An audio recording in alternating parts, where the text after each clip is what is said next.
Okay, namaste everyone. This is part of our Niti for New Age series. We are discussing Niti Sara from Garuda Mahapurana, and this is chapter number 4. And in this, we have Rajadharma, basically Rajaniti. Previously, we have discussed till Niti 20. Today, we will discuss from Niti 21 onwards. It's chapter 4 in the sense ki in the series of chapters, it is chapter 4, but in the Garuda Mahapurana, it is chapter number 111. So, the Niti goes like this. येनार्जितास्त्रयोप्येते पुत्रा भृत्याश्च बान्धवाः जिता तेन समं भूपैश्चतुरङ्गवीरा Vasundhara. What this means is he or that person, so as I mentioned previously also, this Rajaniti is basically it is taught considering a male king. However, this applies to anyone who takes the position as a king. So that person by whom these three are one. What are the three? Sons, offsprings, servants under the king, and relatives. Relatives, bandhavaha, the blood relatives. So if a person, particularly if it's for a king, if that person can win over these three people, winning means getting their favor towards them. By him, along with the kings, the whole earth with its four divisions is conquered. So winning these people alone is said to be like that gives a lot of strength and so much of power. And if someone has that much of uh, you know influence on these people, and they can get them to do favors for them, that person can win all of the earth. That's the niti here. So what is the takeaway? The takeaway is this key: you should always try to please these people. Please in the sense key, not like you do self sacrifice and all, but you should, for example, if you have 10 rupees, you should share half of it or some of it with these people, and always take care of them, always look after them, ask how they are and how they are doing, if they need any help or anything that they need, or if they want to talk to you, be attentive and give your ears and heart and listen to them. Like that you can win over these people and be able to gain their favorable, what do you say, favorable nature towards you. Or maybe sometimes it might not work also, but you can always give it a try.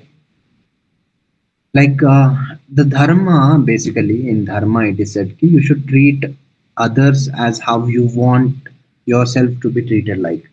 So that's the simple rule you can apply, and it always most of the times works. So if you can win over these people, you can conquer the world. That's the core support you need to, to live in the world, or even to go out and achieve something. Okay, let's try some activity, some question. King A has a vast army and many territories, but his own family and ministers are disloyal. King B has a smaller kingdom, but his sons, servants, and relatives are fiercely loyal. See, whenever you see loyalty, appreciate it, treasure it, honor it. Always try to keep it.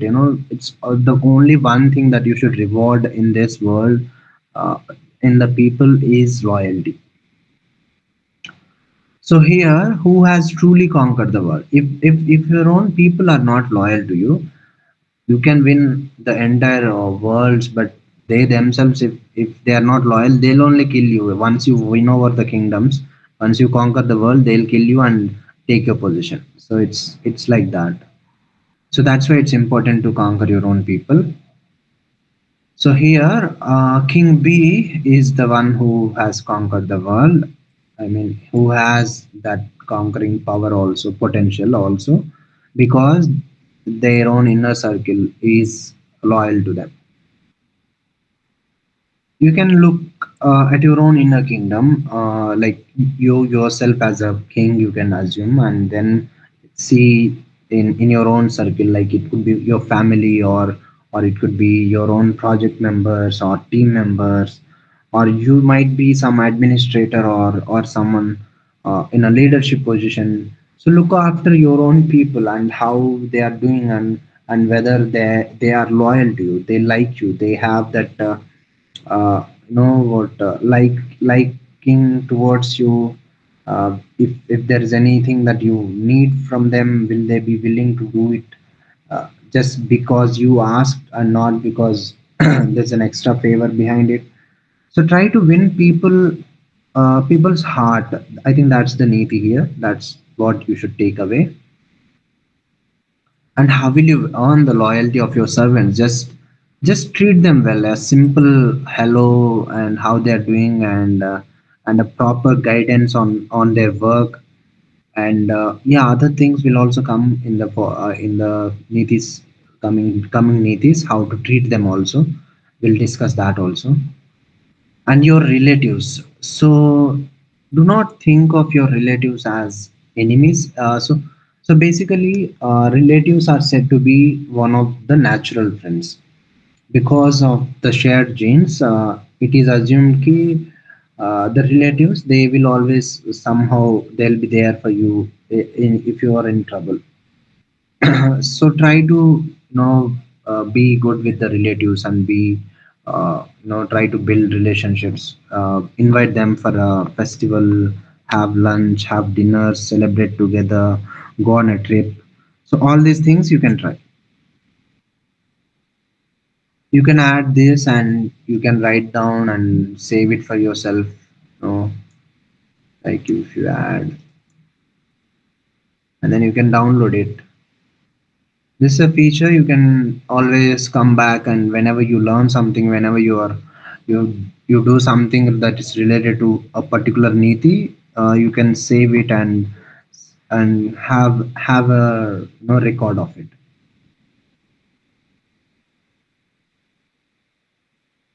The next one, these are all for Rajaniti only. लङ्घ्ये शास्त्रयुक्तानि हेतुयुक्तानि यानि च सा हि नश्यति वैराजा इहलोके परत्र च. So something about decision making. A king who transgress means he oversees or ignores those things which are supported by scripture. Scripture is shastra, and it is also something you can say science also can be, you can call it as scripture. Something that is supported by shastra, if that is ignored, and something that is suppressed supported by reason also. I mean, something that is supported by scripture and supported by reason, a king should never ignore it. Even if it is just a person also, you yourself, you should never ignore something that is supported by shastra and by reason. If these two things are supporting, even if you cannot make sense of it, if you cannot understand it, and if that information is something that you need to apply or use, and do not go to people and try to get some alternative. Always go with the scripture and the reason, and you can always apply your own intellect and understanding. What happens if that is transgressed? Then that person is destroyed, both in this world and in the next. So in the next, in the sense that after a rebirth, perhaps, or if someone goes into swarga or naraka, I mean, the worlds that one achieves after life, keeping that aside, even then, if these two are ignored, that person, they invite destruction. So something that is supported by scripture, Shastra Yuktani, never ignore that. And reason, Hetu Yuktani. Reason and Shastra, both are important. This can be data in sometimes uh, like data is also a kind of something that is true Shastra kind of thing. So it's like this, the Shastra or information that is supported by or something that is well researched and it's coming to you and you ignore it and that will bring downfall. Okay, a king wants to build, you see this, even for a king or someone like an administrator, Shastra is a very important. Yeah, hi, Namaste Kumarji. Namaste, sir. Okay, I'm continuing anyway. I just Okay. started now. Okay. So I'm in Niti 22. I started with Niti 21. I'll just repeat. So Niti 21, it talks about Enarjitastrayopyete putra bhrutyascha bandhavaha jita tena samam vira vasundhara.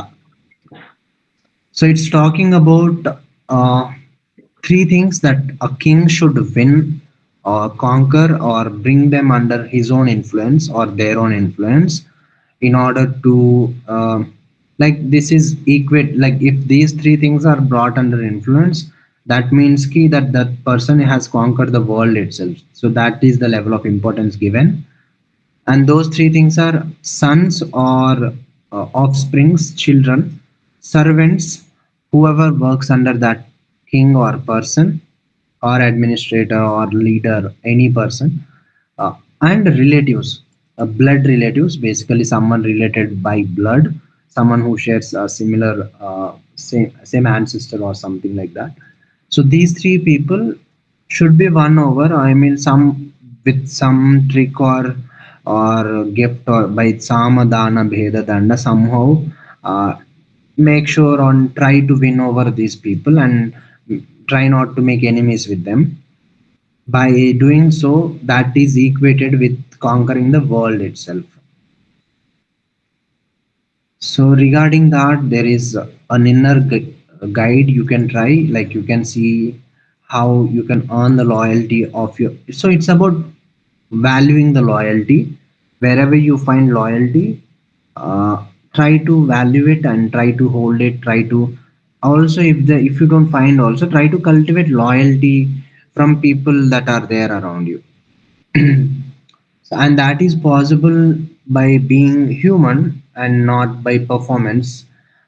If you perform or if you show some talent or something, people will appreciate. But if you stay human to them, if you act as a real human, then I think that kind of loyalty can be built eventually, or that might not work also sometimes. But you can always make an effort. And the next niti, it's about two things. A person, a king who transgresses, who ignores, kind of oversees those things which are supported by scripture, Shastra Yuktani, and supported by reason, Hetu Yuktani. Anything that is supported by Shastra and reason, that should not be ignored. That should be taken into consideration, and that should be applied and taken into consideration, and one should act accordingly and not against it, if no matter how much other support you might have. But these two things are very important, and it's very important for a king, or else that person will bring destruction towards themselves, not just in this world but also in the next afterlife. So something that is supported by Shastra and by Hetu should never be ignored. This could also mean Shastras. Anyway, Shastras are the things that come from the rishis and all the great people that we have. That is there, and also you can also consider science, something that is backed by science. That also is like a shastra.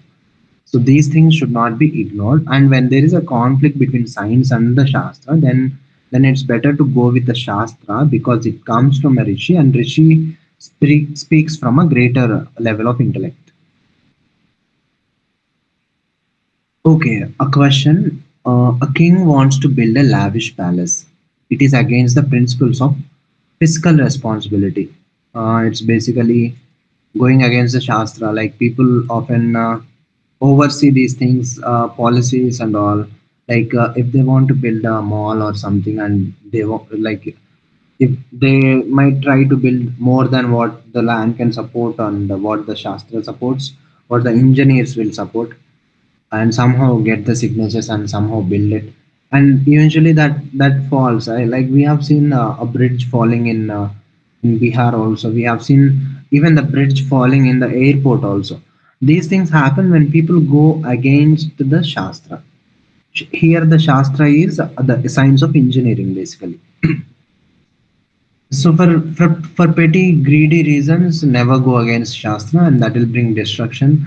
I mean, I don't know if that brought destruction to that those people who did it, but it will bring destruction to people around you, and eventually it will bring destruction to the person who did that also, because karma works. Okay, and his advisors provide logical data. Yeah, data is also kind of a Shastra. If something is supported by data, that you should not be ignoring. So it will bankrupt the kingdom. So reason is also there, and the Shastra is also there, and the person here, the king, is ignoring that, and that what will happen? He'll be destroyed in this world and the next. So transgressing both pillars leads to ruin. So you can look in your own life. There could be decisions which you are taking, and see if it is supported by Shastra and if it is supported by reason. So to learn reason, you can always refer to Nyaya Darshana. That's one of the greatest texts on reasoning. And you can also try your own. Our minds are built to reason and predict things based on that reason. So you can always use your own intellect, and if not, you can learn this Tarka Shastra by yourself or from a guru, and it's a very good investment. Okay, the next verse. मनस्तापं न कुर्वीत आपदं प्राप्य पार्थिवः समबुद्धि प्रसन्नात्मा सुखदुःखे समो भवेत्. So how a king should be. So these things, they are for kings, and they are also, a king is who? King is a leader. A king is someone who leads people, who takes care of people.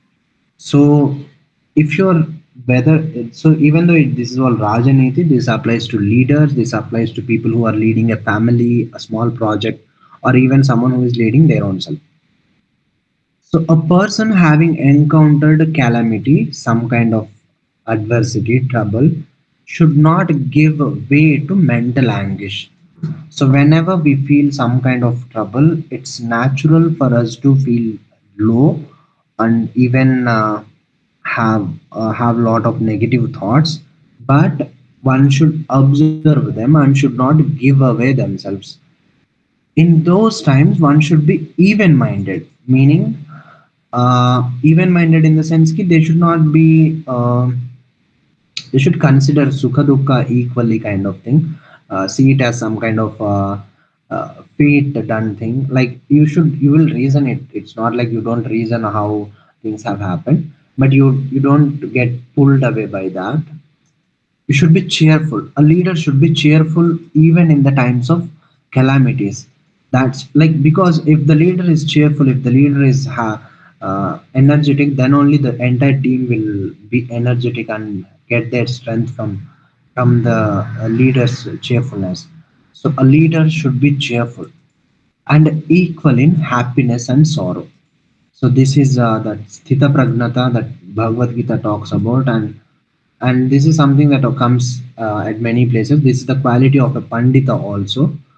So this is something that helps in any situation, and one should always try to build this is also a sadhana given to even someone who is practicing this is a kind of a sadhana that is given to someone who wants to get into aghora path. I've read it in the Varahi Tantra. It is given how an aghora achieves this realization. One of the way is they practice this equanimity, where they treat happiness and sorrow, whatever that is that comes towards them, with in the same way, not like they don't treat one as high, one as low, or one as low, or one as high. So this is a sadhana in itself. So that is being a quality that one should try to cultivate, and for a king it is a must. It is one of the niti for them. uh, Imagine like something happened, like some trouble, some project some project deadline you missed, and your own manager or your own project head is going crazy and crying over there, and is depressed. Then the entire team will go depressed, and it will feel like, oh, who's this guy, he's crying like a kid. That's how they'll see, right? But the leader, how they should be strong, they should be cheering, they should be giving strength to others. That's how even the family head will act in times of troubles.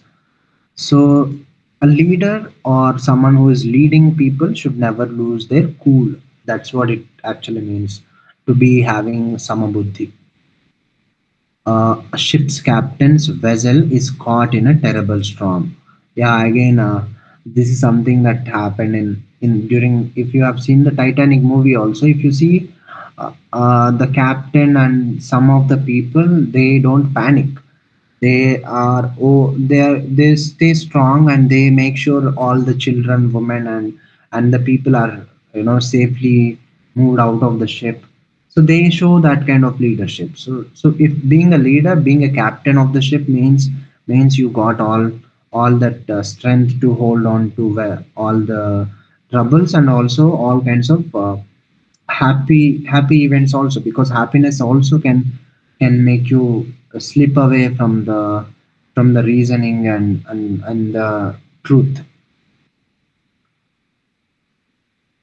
So prasannatma, so there is this thing. And what is the action of a prasannatma? Such a person is called as prasannatma. Always be in that prasannata. So that person should remain calm, assess the situation with a clear mind, and give steady commands to the crew to navigate the storm. Only if that person is in the prasannata state, then only they can give proper guidance, or else it will all go into problem. So you can look in your own life. There could be, if there is any calamity you face, you can list it down. And how is your usual reaction? A grief? Do you have a grief or some kind of negative emotion associated with that? And what is your samabuddhi? How can you be samabuddhi in that state? Or how can you cultivate that? For example, if you're in anger, you can pause for a moment, take a deep breath. Or if you're not feeling like acting or feeling lazy, then you can write down, or you can go out for a jog or something, or even for a small walk. So some tricks or some techniques will be there to always pass or like lead through these kind of situations, and find out what it is, and try to practice that. Okay, the next one. धीराः कष्टमनुप्राप्य न भवन्ति विषादिनः प्रविश्य वदनं राहोः किं नोदेति पुनः Shashi. This is a beautiful line. You can note it down if you want.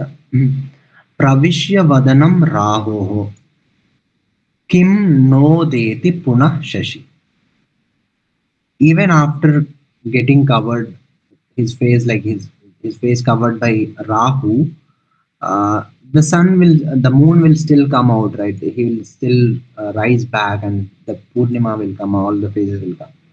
So it's like that. So one person, the steadfast person, upon encountering hardship, they do not become sorrowful. They see it as a Rahu. When Rahu takes over the moon, Rahu will not stay forever covering the moon, right? There will be time when moon will rise again. So your life, in your life, whatever bad phases or troublesome phases that one faces, they are like that. They are like the Rahu Kala or Rahu Grahana, and that will go away. The moon will rise again. So like the moon, one should rise again, even after passing through a Grahana phase. So that's what it means. This is a uh, visual to show how it will be. So hardships, see them as Rahu Grahana, kind of a Grahana, and know that that Grahana will go away, and one day again you will rise. So this is the path of the Dhira. Dhiratvam is having that steadfastness. A brilliant student works for years on a major project, but it fails just before completion. Okay, then it is like a temporary ellipse, and that can be taken over. Like they can start a new project, or assess their mistakes and try ways to solve that problem. However, this thing again, working on the same project that keeps failing you again and again is not really a wise thing. So this calculation should be done before only.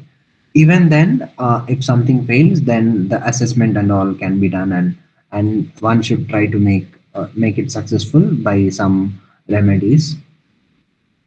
So yeah, so identify current hardship, some kind of ellipse. There are always ellipses, some grahana in our lives, and there could be. So you can just see what is that ellipse. Right? If it is something that is very troubling, or you can look at your own troubles and see them as ellipses, grahana, Rahu Grahana, and that will go away. Like you can plan an action how you can get rid of it, and you can try working on that, and hopefully the outcome is always rising again, like how the moon will rise again after a grahana. So this is an analogy that you can keep in mind ki, any trouble that comes, it's a Rahu Grahana kind of thing, and it will go away. So this is like keep this in mind, the nature of temporariness of the things in the world, and that is very important for the king because they have to stay strong in times of troubles. Okay, the next niti. दिग्दिक्षारिरसुख लालितमानवेषु मा खेद ये धनकृशं हि शरीरमेव सद्धारका ह्यधनपाण्डुसुताः श्रुता हि दुःखं विहाय पुनरेव सुखं प्रपन्नाः. Okay, again a similar verse. Now we are taking the example of Pandavas. So it is saying ki fie on those humans who are attached only to the pleasures of the body. Do not grieve if the body becomes lean due to lack of wealth. So if people, if the king especially, and normally also this applies to human level also, if one gets get attached to the pleasures of the body itself, then what happens ki then they won't be able to accumulate wealth. Wealth requires krushi, and because person is attached to pleasures, and pleasures require spending of wealth, and also they are losing time. So they eventually that will lead to the body will become lean, and that is because of lack of wealth. I mean, basically, what they are saying is ki, if any person who gets attached only to the pleasures, not like if people can attach to many things like work also, but if someone is attached only to the pleasures of the body, then it is said ki do not grieve. I mean, there's no point in grieving because you already done the mistake of attaching yourself to the pleasures only. Do not grieve if the body becomes lean due to lack of wealth. This will eventually happen. That's what it means. The virtuous sons of Pandu, with their good wife, though without wealth, are heard to have left sorrow behind and attained happiness once more.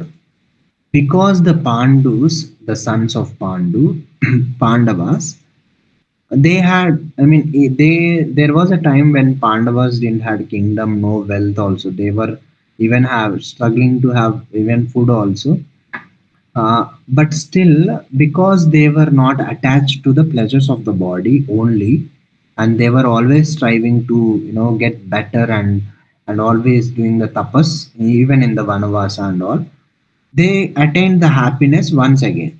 So if one keeps, like pleasures at limit and strives towards achieving progress and all, then eventually they will attain happiness. And one example given here is the Pandavas themselves. So bad times will come, but if one is sticking to the krushi, which is a hard work and the goal to like working towards the goal, then they eventually will get the happiness. But a pleasure seeker will lose wealth, lose even body strength, and they eventually get deprived of happiness. So this is something that people can keep in mind, especially the young people. For example, an entrepreneur's successful business fails and she loses everything. She has a strong reputation for integrity and skills. What is the path of the Pandavas for her? So the path of the Pandavas is relying on what is left and build a new venture. Okay, the lean body thing, basically current hardship. And see, the hardship, there will be hardships that come especially because of this attachment of pleasures. For example, you might like eating sugar or some sweets or something. That's a kind of a pleasure. And if you take that pleasure, and that will eventually lead to some kind of hardship. So, see ki which what are the pleasures that are leading to hardships that you can list down here, and you can list down ki your own inner strengths. There will be some things which are like core, and that is some kind of value you might be having, and look for them and try to identify them. Identification is the first step in cultivating. Before, if you don't identify them only, then you won't be able to develop them. Identify them and hold on to them, and use this inner virtue to win over this hardship and gain happiness again. So the niti is, do not stick to pleasures only. That will lead to lack of wealth, and eventually the and thus the weakness in the body. However, if you even if you don't have wealth, if you hold on to virtues, dharma, and your own hard work, and and and be focused in your goal, then you will eventually get the happiness. It's a simple thing only. I mean, it's something that we all know. And yeah, again, niti is something that sounds like we all know, and but still it needs to be told again and again. Okay, the next one, and it's a beautiful thing again. This is something that duties of a king. गन्धर्व विद्यामालोक्य वाद्यं च गणिका गणाः धनुर्वेदार्थशास्त्राणि लोके रक्षेच्च भूपतिः. So a king should protect Gandharva Vidya, which is basically arts of music and performance. Gandharva Vidya, instrumental music, Vadyam, the songs of the courtesans, artists and all. Ganikas, the science of archery, because this will protect the kingdom, and the scriptures of economics, Arthashastra, and statecraft, which is polity.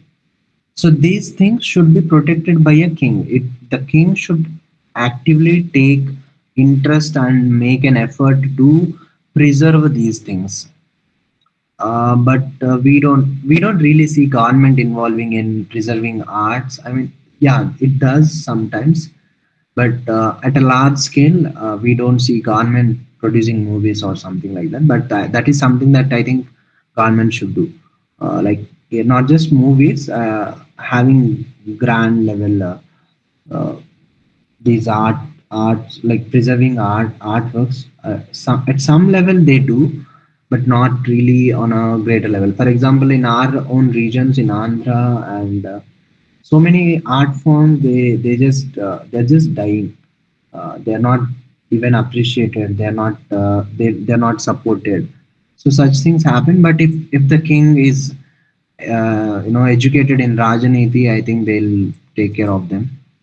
So these things should be preserved, and as a person, you yourself should try to support these things.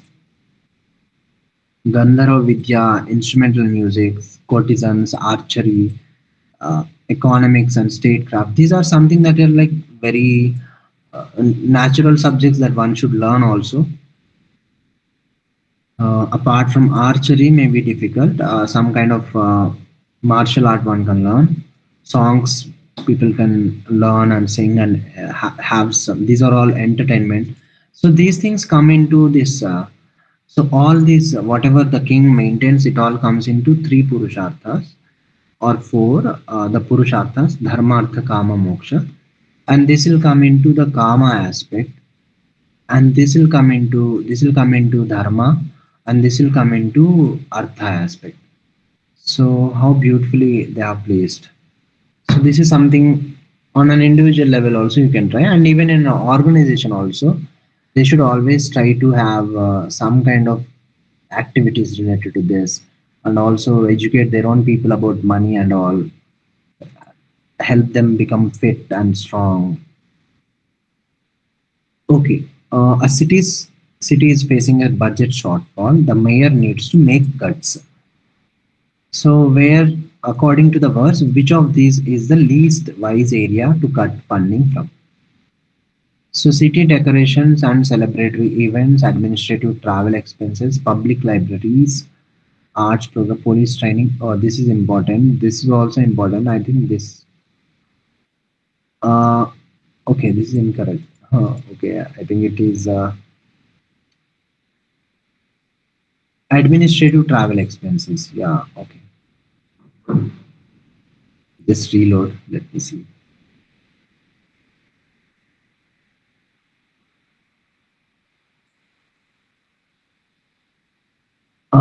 Okay, it's the opposite they're asking. Okay, then it is this. Got it. So they should not cut in this, and they can cut on these two things.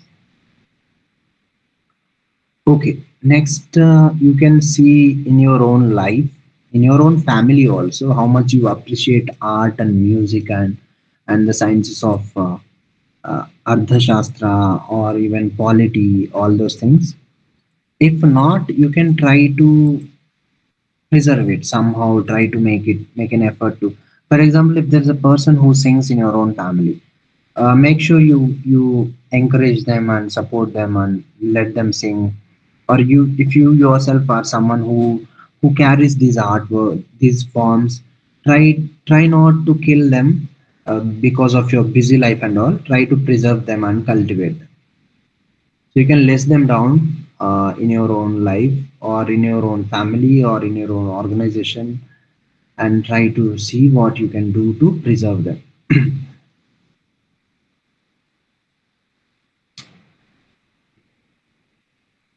Okay, the next one. कारणेन विना भृत्ये यस्तु कुप्यति पार्थिवः सा गृह्णाति विषोन्मादं कृष्णसर्प विसर्जितम्. Yeah, it's about how to treat your own servants, particularly for a king. Every time I'm saying king, it's a leader. If you're a leader and if you are someone who leads people, have people under you, you can think of this niti, every niti for your own self. A king who gets angry at a servant without a reason grasps the maddening poison released by a black serpent. See, like this analogy, it shows the intensity of that act. If someone, if you get angry on a servant, particularly, and on any person without any reason, that will have some serious consequences. And if it is a servant, someone very close to you, that will definitely have serious consequences, because that servant can act against you, can join hands with your enemy, poison your food. They can do anything. So be nice with your servants and people who are under you, who are dependent on you. So never speak harshly towards them. Never get angry over them without a reason. If you, like getting angry on someone like a servant or someone who is under you is like showing that I own your life kind of thing, and that hurts. That hurts the person. So anger without a reason is like this serpent taking a bite of a serpent. Mm. In your own organization also, if you're a manager or a leader or someone, whatever trouble you might be having, a manager stressed from a personal issue yells at an employee for a minor typo in a report. See, this is kind of thing what we are talking about. What has manager grasped according to the verse? So the maddening poison of unjust anger, which harms their own mind and reputation. First thing, by getting angry, by showing that kind of power for no reason, they lost their reputation in front of that person and also everyone else. And they lost, the possibility of that employee doing something harmful to the manager, or they might even leave the organization also. That's also possible. So never get angry on people without a reason. And even if there is a reason, most of the times there is no, mostly like there's no right for a person to get angry or behave in a inhuman way. There are always correct ways and soft ways to deal with these things. Guided antidote. Yeah, you can try this. Try. So anger is one of the biggest enemy, and you can always watch out for it. See what triggers your anger and what harm that will bring. What is a poison and what is an antidote. And there are always antidotes. There are always solutions to every problem. And for anger, it's just an observance. Like you can just pause and observe, try pranayama or something. So it's basically a hormonal response again. So basically, anger is something that gets triggered out of fear, because when we are threatened and we kind of try to uh, we kind of try to get rid of the threat with anger. Like if you suddenly see an animal like a lion or something, one is flight or fight response, right? It's both are kind of they both come for a same reason. If it is flight, it becomes fear. If it is fight, it becomes anger. So anger and fear are like something that gets triggered for the same reason, and kind of a parallels. So look, see what is it that triggers you and try to find some way to get rid of it. Food also can help.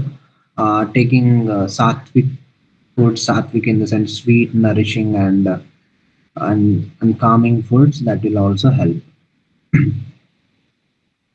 Okay, the next one, चापलद्वार दृष्टिं मिथ्यावाक्यं च वारयेत् मानवे श्रोत्रिये चैव भृत्यवर्गे सदैव हि. Again about treating servants, one should always restrain the gaze from fickleness. and restrain from false speech. Fickleness is like kind of vagueness. So they should save themselves from this kind of vague nature and restrain from false speech. False speech in the sense ki speaking that's something that is not true. It's very direct, especially towards common people. Common people, as a king, you should not, as a king or a leader or someone in a position, one should look after their speech. They first thing is they should not speak vaguely. Another is they should not speak false. Speaking false or lying is a big no. You should never do that unless there is some kind of strategy behind it. But with common people, there is not really any strategy, so you should not do this false speech. And also with the learned people, because they'll catch and they'll make sure something like that gets noticed. And the servant class, because these are people who has no enmity or nothing to do, like they are someone with whom the king should be friends with. So a king should not do this false speeches.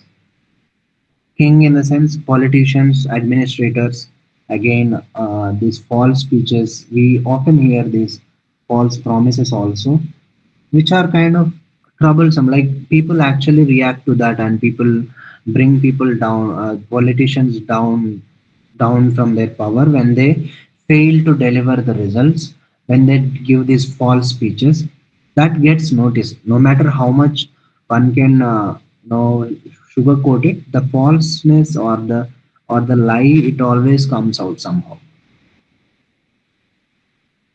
So restrain from fickleness, indulge, okay, this restrain from fickleness and restrain from falsehood. These two things one should practice.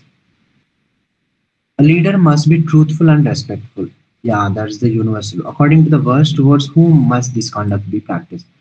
So this is for sure, and for certain people, it's like something that there is no second option. One should practice for sure, and those people are common people, the learned, and the servants. These three people, they should not uh, do this untruthful behavior. So even in your own life also, you can see servants are who? Servants are people who serve your needs. There will be maybe some vegetable vendor or a shopkeeper or a cleaning person or someone like that. So you don't need to be lying to them or be untruthful towards them. Or learned people, someone who is like a someone who is well educated or studied, well articulated in some kind of shastra or something. You don't need to be lying to them or be untruthful towards them. And common people are someone who with whom you don't really have any kind of equation. They are just random people. You need not be falseful towards them. So it's that. And being a king, being a leader, you should never be untruthful towards them. So you can see there will be some situation where your attention might be needed, and a steady gauge your practice towards that, uh, and truthful speech towards that. So here it is, uh, you can, so the situation can be people, you can list down people here, and see if you are giving enough attention to that and if you are being truthful towards that.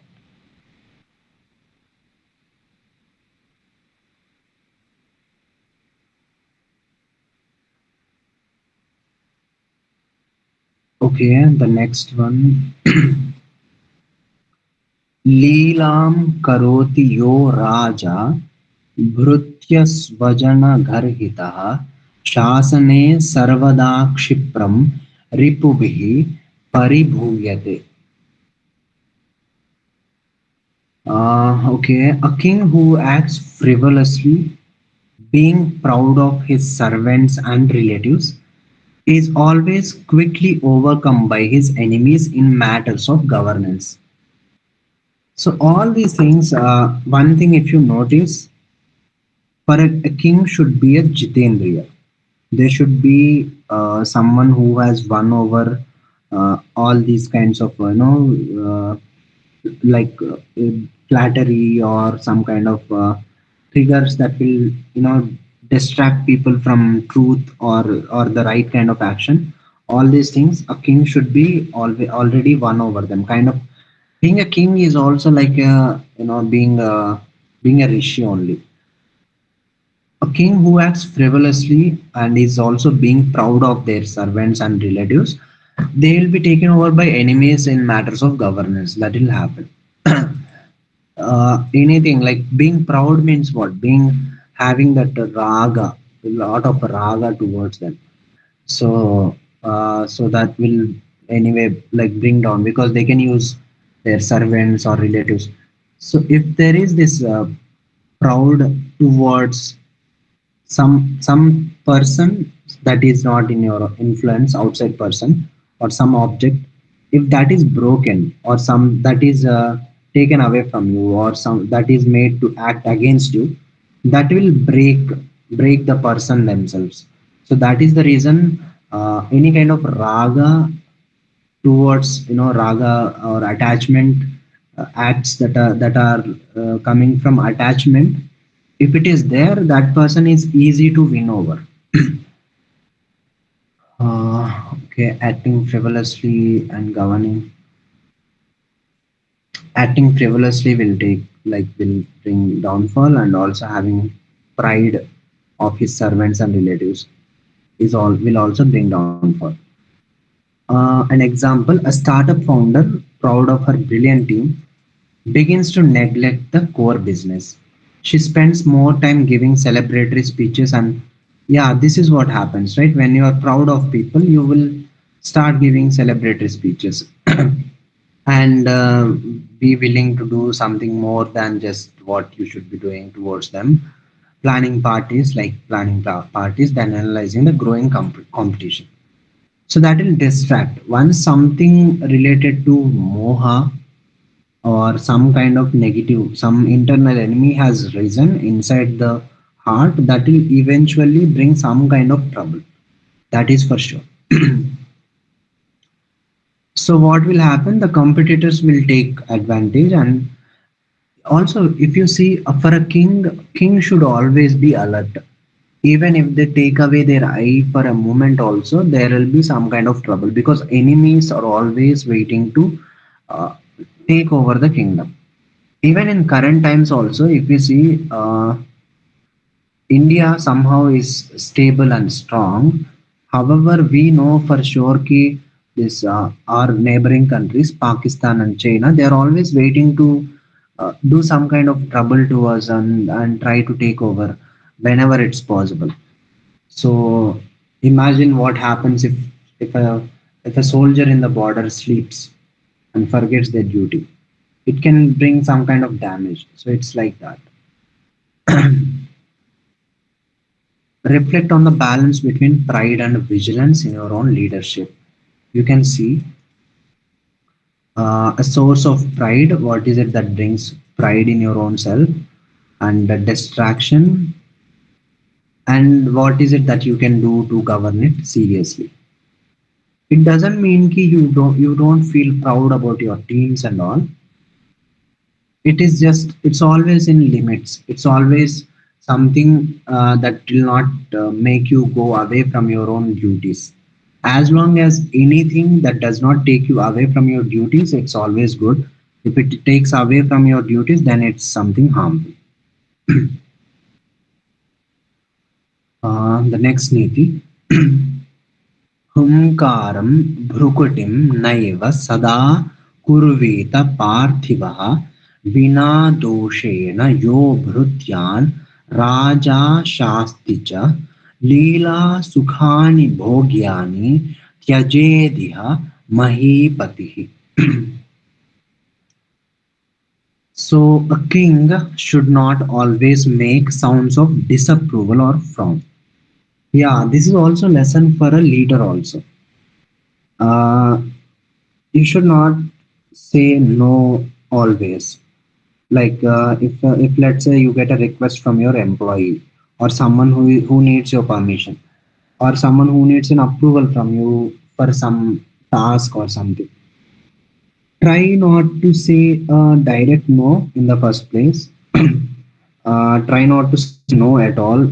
The no itself will come because you haven't trained them enough, you haven't given the proper instructions.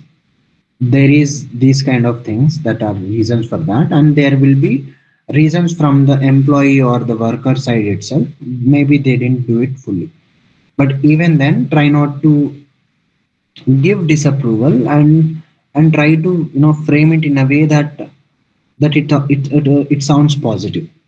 Because a constant no or a disapproval again and again will bring down the person's confidence, so they won't be able to complete the task with the same energy that they have started with. Again, a king who punishes his servants without a cause, and a king who indulges in frivolous pleasures and enjoyments should abandon these things. Yeah, they should abandon. Like what they should abandon: punishing servants without a cause, indulging in frivolous pleasures and enjoyments, and making sounds of disapproval or frown. Frown is like angry eyes. I think that. So these things one should avoid, and it's better to be always pleasant and calm, and be always happy with a smiling face in an inviting way. Because your own people, they are your own people, they are not your enemies. You don't want to drive them away from you, you want them to be loving towards you. So try act in such a way. Disapproval, it creates a climate of fear. It will destroy moral, it will make people go very low. Unjust punishment, it just takes away trust from the person. Frivolous pleasures, it will cause like this person is not following dharma, that when it will cause create anger in the people. Like they'll think this person is, we have I elected this person for so and so cause, and this person is not actually doing it, and spending our tax money and all. So these things should not be done. Even in an office setup, a manager or someone leading the project should not do these things. Again, this applies to the leader, whoever leading. A manager is known for their unpredictable moods. Yeah, these kind of people. One day they publicly criticize an employee for a minor issue that wasn't their fault. Later, the manager spends the afternoon planning a lavish, unnecessary office party. Yeah, all the qualities. So they are violating all the three things. So if you yourself, Niti should try to cultivate or make yourself as a leader. In life, it's always the growth will be like this. You first start as an intern or an apprentice, learning the thing. Then you slowly become the person who does the task, an employee kind of thing. As you learn the task nicely and you have learned it, the next thing to do is build people skills and try to become a leader of that particular field. This way the growth will happen. So at any point of time, always try to go in this way. Never be settled in one position. At the end everyone should be having a leadership position, and that's where the Niti will help. So, how will you avoid constant disapproval? You should offer constructive feedback. You can try that, and try not to be critical. Try not to be very like something that will hurt the person. Be soft with the words, and train the people in the first place. Not train the people. Give all that they need when you are addressing the task. Give them all that they would need to complete that task. Once everything is provided, then they'll anyways, like, even if the task does not get 100% done, it can get at least 70% done.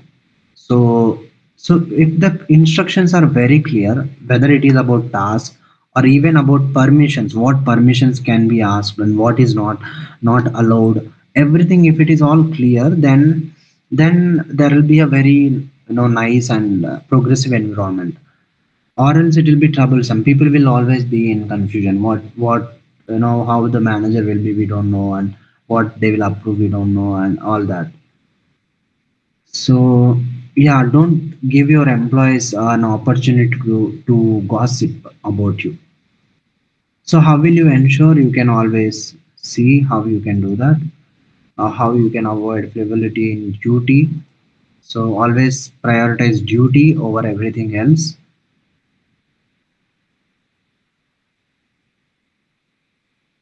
The next verse, सुखप्रवृत्तै साध्यन्ते शत्रवो विग्रहे स्थितै.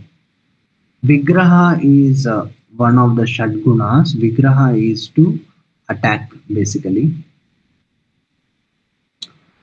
Enemies who are engaged in a conflict are conquered by those who are engaged in ease and pleasure. So, yeah, if yourself as a king are engaged in a conflict, for example, why India and Pakistan are put into a conflict? That is because there must be something going behind, or some other place which was trying to conquer India. Or even if you see how governments are pulled down in Bangladesh, we see there was a massive protest, and the government is gone. All over the world, we see these big, massive protests everywhere, and what follows is the fall of the government. So that is a conflict, when what what the plan is just simple. The same niti is being applied.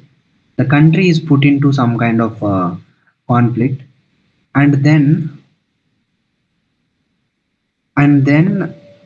they are using that conflicting situation to conquer that country.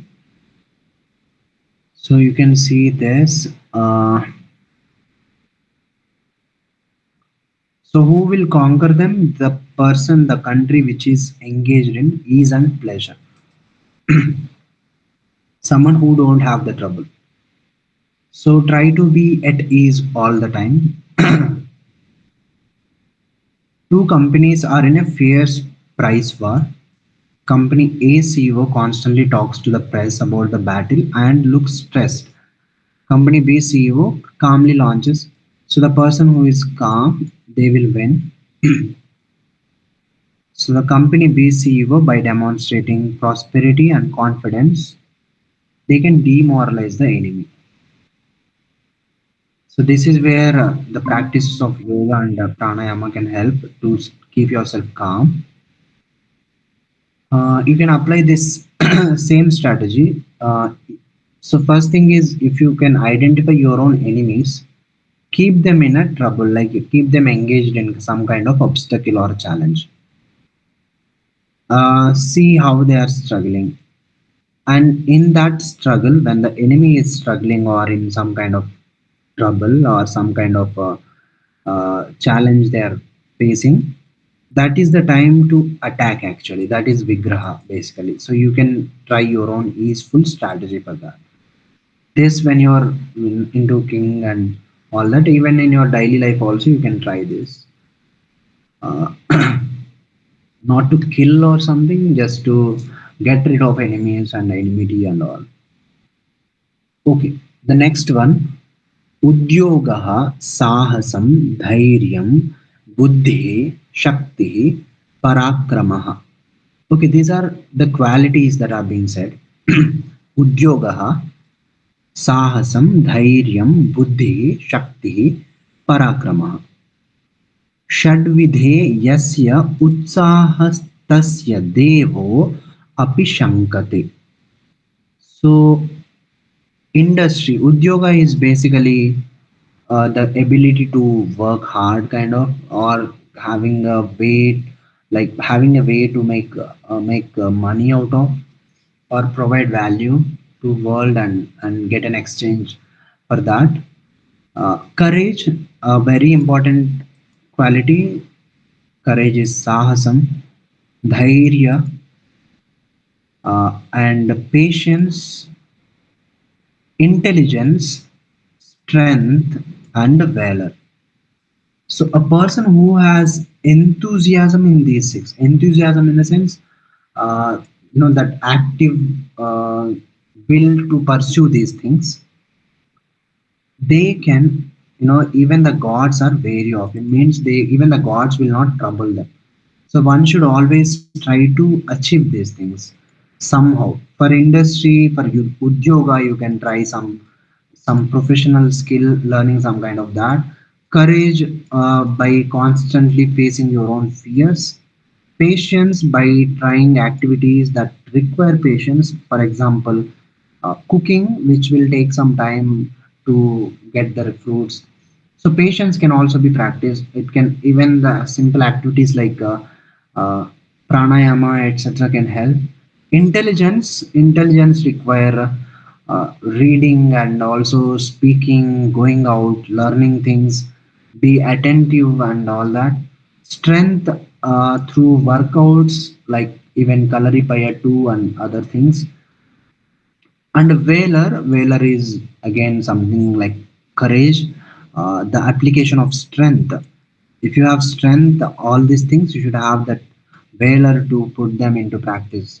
And that comes from, again, I think, this comes from this understanding that, uh, I think, deeper understanding of the self.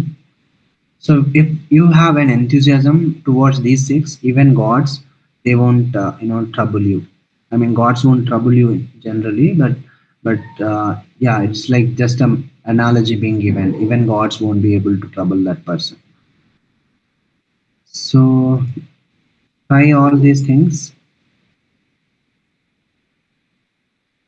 A person is intelligent, strong, and patient, but they never start any new project or take any risks. This is the thing, right? We might be having knowledge. There will be people who are well read, but they won't be able to use the vag yantra, which is the ability to speak. There might be people who are strong, but they might not have the courage to face threat and all. Like we often see even in the world, there will be, we have seen some kind of videos where there is a person who is attacking a girl or some other person with knife or something, and there are people, so many people around them, and they're just watching it. They're not even acting. That's the kshatra we are lacking, kind of, and that is a quality that one should, try and gain in their own life. The ability to act against adharma, that's valor. So here, what key ingredient is missing is utsaha. So there should be utsaha towards these things.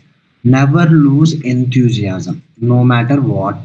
Always try to somehow, with a small pep talk or some way, try to bring it back.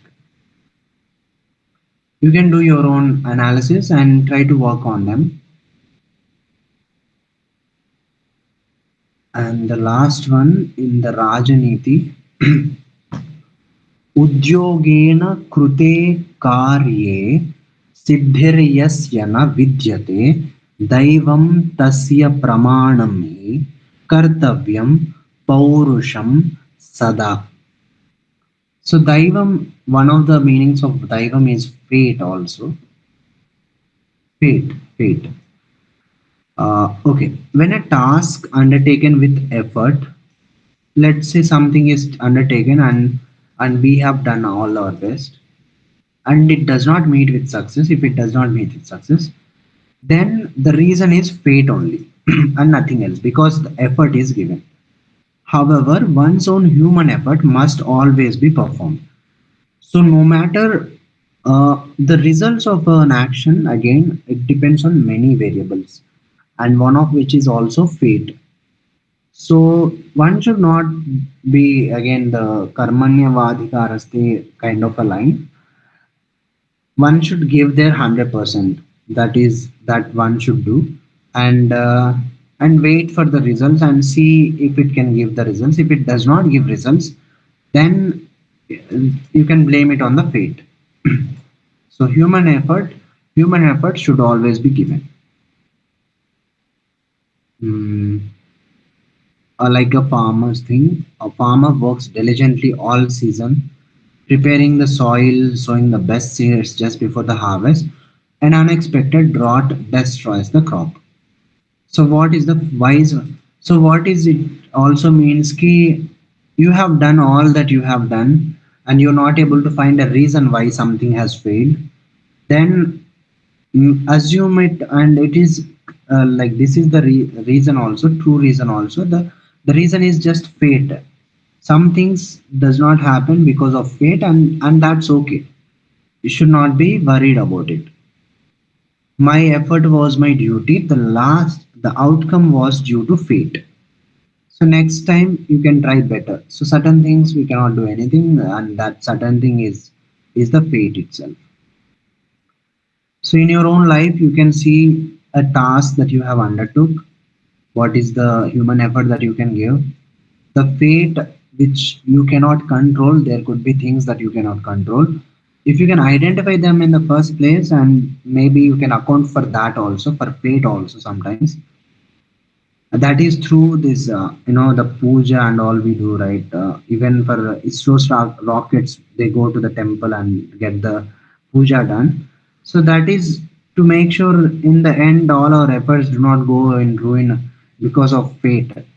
Because Daivam, the fate is controlled by the Devatas, so we go to the Devatas. My duty, what is it that you will continue to do irrespective of the fruits? So you can list that also. These are all just for your own awareness. If you practice them, if you practice them like once or twice and get used to the niti, then it will come automatically. So that's about chapter 111 in the Garuda Mahapurana and fourth in our series, in the series of Niti Sara. Uh, yeah, thank you so much. If you have any questions, you can ask Pujaji if you have any questions. No, sir. Yeah. Okay, great then. So then we'll meet next on Friday, I guess. I'll be texting in the group. Okay, okay, definitely. Okay, thank you. Okay, thank you, sir.